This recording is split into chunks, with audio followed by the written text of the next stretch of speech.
그다음 이제 경매 한 문제. 근데 요즘에는 경매하고 매수 신청제를 한꺼번에 좀 묶어갖고 내는 것 같은데 경매도 한 문제를 꼭 예상하셔야 된다. 먼저 강제. 판결문을 얻어서 바로 이제 경매 신청하는 걸 강제 경매. 그다음 임의 경매는 임의는 자유롭게, 그러니까 채권자가 자유롭게 경매를 신청하는 게 임의 경매. 전세권 자유롭잖아요. 이미 등기도 돼 있고. 그리고 저당권, 근저당권, 담보 가등기 자유롭잖아요. 판결문이 필요 없잖아요. 그러니까 이런 거 의외로 안 내는데 임의 경매, 강제 경매 용어는 꼭 알고 가자. 그러셔야 됩니다. 그 정도 해놓고요. 집행권원도 거의 물어보지 않습니다. 판결문, 이행 판결입니다. 형성 그런 거 아니겠죠. 확인 그런 거 아니겠죠. 이행 달라고 왜 이행 안 해? 그러니까 3억 왜 안 줘? 그게 이행이잖아요. 우리가 이제 보통 이제 이행, 확인, 형성 이런 문장이 있을 건데 이행 판결만 대상. 그리고 이제 가집행, 선고부 판결. 자, 아예 가압류나 가처분 해놓고 판결문 얻는 거 일본어로 그냥 봐도 됩니다. 지급명령, 지급명령은 좀 빠르다는 겁니다. 2주 이내에 우리 채무자가 아무 소리 없다 그러면 결정문이 나옵니다. 거기도 판결문이나 다름없으니까 경매 신청할 수가 있습니다. 각종 조서, 화의조서, 청구일락조서 이런 것들이 바로 집행권에 해당되고요. 그것도 판결문이나 다름없어. 그 다음에 공증받으면 금전채권 문서액입니다. 거기도 집행권원이 될 수가 있다. 그러셔야 됩니다. 그 다음에 권리분석은 죽고 살고. 자, 이건 뭐 경매 쪽에서 이제 나중에 꼭 봐야 되는데 우리는 그냥 아주 간단하게 지상권, 전세권 이런 것들은 말소기준 권리. 전세권은 이제 배당 요구해야 되고 전유 부분이어야 되고 좀 복잡한 부분이 있습니다. 자, 그런 것들만 말소기준 권리. 그 다음에 소멸. 그 다음에 인수. 소멸 인수는 간단하게 봐도 되고요. 이제 특히 이제 항상 나오면 경매 신청부터 해서 경매 절차. 2번에 경매 절차. 여기서 이제 한 문제가 나온다고 생각하셔야 됩니다. 자, 먼저 경매 신청은 소재지, 주소지가 아닙니다. 소재지. 판결문은 소재지에서도 우리 이제 주소지에서 얻을 수가 있는데 부동산 소재지에 여기서 이제 등기소에다가 경매를 신청을 해야 된다는 겁니다. 부동산 따라간다. 기억을 하셔야 됩니다. 경매 개시 결정은 2일. 그 다음에 배당 요구 종기 끝날 한 3개월 정도 줍니다. 그리고 우리 채권자 채무자한테 다 통보하고 그 다음에 세 번째가 이제 현황 조사, 물건의 현황, 상황을 조사하라 집행관. 그 다음에 감정평가, 감정평가사한테 수수료 한 2, 30만 원 주고 평가해봐봐. 이런 식으로 이제 절차가 진행된다는 겁니다. 그래야 이제 감정가를 알겠지, 최저 매각 가격을 알겠지. 원주처럼 2억 5,900 그런 게 감정평가였었다. 그입니다. 그 다음에 매각 물건 명세에서 파는 물건의 명세 자세하게 나온 게 바로 매각 물건 명세서. 요걸 보고 이제 얼마 입찰을 보고 용도적이 뭐고 지역이 어디에 있고 사진도 간단하게 찍혀 있으니까 어느 물건이다 라고 알 수가 있다는 겁니다. 매각 물건 명세서. 하여튼 경매에서는 제일 중요한 서류. 그 다음에 5번째 매각기일 파는 날 지정해서 공고를 해줍니다. 그래야 모이지. 그리고 신문에 좀 크게 나옵니다. 막 전면으로. 아주 비싼 신문은 안 나오고. 그래서 이제 매각 공고 해가지고 아파트, 땅, 상가, 공장, 막 자동차 이런 것들 줄줄이 막 나온다는 겁니다. 그 다음에 매각기 7일 전부터 법원에서 열람할 수 있고 그날 가갖고 뭐 보기는 어려울 거고요. 그 다음에 이제 매각기일 파는 날, 요 매각기일부터가 이제 시험 문제가 바로 나와. 입찰 보증금 아주 중요합니다. 보증금은 최저가, 신고 금액이 아닙니다. 내가 써낼 금액이 아닙니다. 최저 매각 가격의 10%. 그러니까 만약에 최저 매각 가격 2억. 그럼 내가 2억 5천을 3억을 써도 2,500이나 3천을 가지고 가야 되는 거 아니라는 겁니다. 최저 매각 가격 2억 그러면 2천, 1억 그러면 1,000만 원만 가지고 가세요. 내가 써낸 금액이 아니다. 정말 여기 제일 중요했었는데 엄청나게 내더니 요즘에 한 5, 6년 전혀 언급을 안 합니다. 또 나올 것 같아. 기억을 하셔야 됩니다. 그 다음에 차순위 매수신고. 차순위 매수신고도 요즘에 자꾸 나온다. 최고가 매수신고 금액에서 이제 여기도 바로 이제 보증금을 빼면 차순위 매수신고를 할 수가 있다는 겁니다. 그럼 이제 최저 매각 가격, 이렇게 최저 매각 가격. 매각 가격이 있을 겁니다. 만약에 2억이다. 그리고 이제 여기가 이제 최고가 매수 신고, 이렇게 최고가 매수 신고인이 만약에 이제 한 2억 5천. 이렇게 2억 5천을 써서 냈다는 겁니다. 그랬을 때 최고가 말고요. 그 다음에 우리가 차남 그러잖아요. 차순위. 요 차순위 매수 신고를 요즘 아주 맞들려갖고 계속 물어본다는 겁니다. 매수 신고는 얼마가 돼야, 왜냐면 둘이 짜갖고 네가 한 2억 5천 쓸래? 내가 2억 쓸 테니까. 그리고 네가 그냥 포기해. 내가 한 2천 줄 테니까. 해가지고 둘이 짜니까 여기 금액 자체가 좀 촘촘하지 않으면은 요것들이 둘이 짜. 그리고 요는 포기해버리고 얘가 이제 나중에 낙찰받으면 이득이 될 수가 있다는 겁니다. 그 짓을 못하게 하는 게 바로 차순위 매수 신고야. 금액이 많이 차이 나면은 차순위 안 해. 허락 안 해줄 거야. 그 소리 합니다. 자, 그러면 이제 최고가 매수 신고 금액에서 항상 뭐를 빼라고요? 보증금. 입찰 보증금. 아까 이제 입찰 보증금이라고 했습니다. 입찰 보증금 2,500을 뺄까요? 2,000을 뺄까요? 그입니다. 헷갈리지? 그입니다. 입찰 보증금. 아까 최저가. 저기 최저가. 그러면 2,500이 아니라 2,000. 그입니다. 이거 뭐 계산기 쓸 필요도 없습니다. 2,000. 그러면 2억 3천. 근데 3천을 넘어야 돼요. 넘어야. 그러니까 2억 3천 써내면 차순위가 안 됩니다. 요걸 넘었을 때, 이제 초과를 넘어야 이렇게 표현하는데, 넘었을 때 2억 3천 100이라도 2억 3천 만 원이라도 넘어야 차순위 위에서 쓰는 걸 너 차순위야. 야가 보증금 안 내면 네가 내. 네가 낙찰받아. 이럴 수 있다는 겁니다. 요즘에 정말 아주 차순위 아주 주구장창되고 있으니까 조심하시죠. 그래서 입찰 보증금만 빼면 된다는 겁니다. 최저가의 10%만 빼요. 얘기입니다. 만약에 3억이래. 그럼 얼마래? 얼마를 빼면 돼? 2천. 입니다. 3천 빼면 안 되고, 입니다. 보증금이 3천이니 2천이지. 입니다. 그럼 2억 8천 넘어야. 이건 진짜 암산이지. 이걸 모양 빠지게 계산기를 두들고 계십니까? 이거 말이 안 된다는 겁니다. 그래서 아주 간단하게 할 수가 있으니까 한번 점검해 놓으셔야 됩니다. 차순위. 자, 차순위가 중요하긴 하니까 자꾸 낸다는 겁니다. 그리고 아무도 안 써놓으면 바로 세매가. 그 다음 이제 매각 결정기는 낙찰자를 결정하는 날. 우리 시험 문제가 농지 취득 자격증은 어디서 내냐고. 근데 매각 기일 때 이런 말이 안 된다는 겁니다. 아니 낙찰 될지 안 될지를 알 수도 없는데 농지 취득 자격증명을 시구 읍면에 가갖고 줄을 서갖고 그거 다 뽑아갖고 여기서 내냐고. 아니요. 낙찰 되면 최고가 매수 신고니 되면 그때 농지 취득 자격증명 이거 최근에 시험 문제 냈었다는 겁니다. 31회 때인가 냈어요. 조심하셔야 됩니다. 농지 취득 자격증명 낙찰자 결정할 때 매각일 후에 낙찰 받고 나서 4일 만에 나오잖아. 경영계획서 필요 없으면 이틀 만에 나오잖아. 그때 내면 되지. 법무사한테 맡기면 한 5만 원이면 될걸. 그입니다. 항고. 낙찰자 결정에 대해서 불만이 있다는 겁니다. 항고할 수 있다. 항고 보증금도 자꾸 냈었습니다. 아까는 입찰 보증금. 여기는 낙찰 금액. 낙찰자가 나왔죠. 낙찰 금액의 10%. 엉뚱한 소리가 최저가의 10%. 그건 입찰 보증금. 항고 보증금 얼마라고요? 낙찰 금액.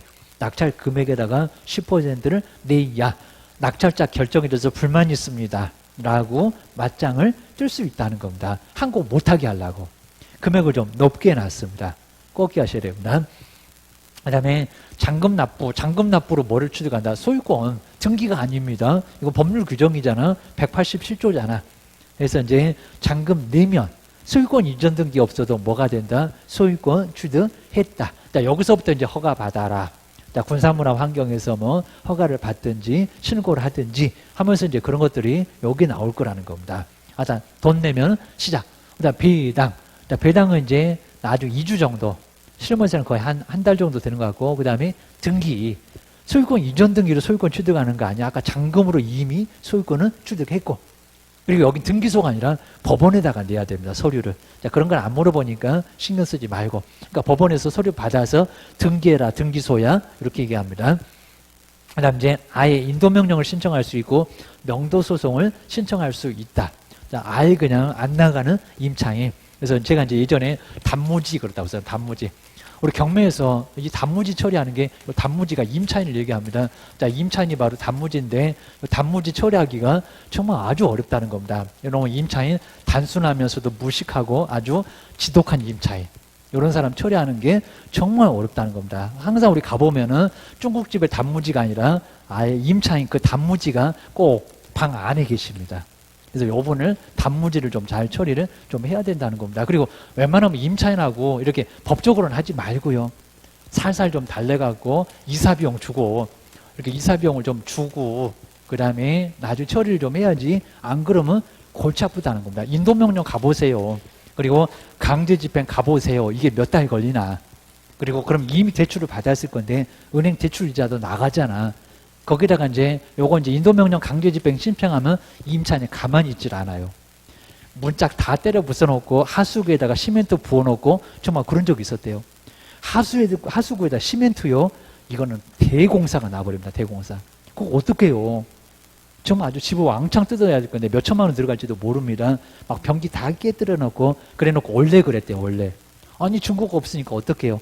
그게 이제 손괴죄는 맞는데 손괴죄가 맞기는 맞지만은 입증이 어떻게 되냐고. 예전부터 그랬다는데 뭐 어디 성한 게 없다는 겁니다. 요거 이사비용 200, 300을 그러니까 200만 원도 웬만하면 좀 주고 그리고 평수가 약간 크면요 300줄 생각하세요.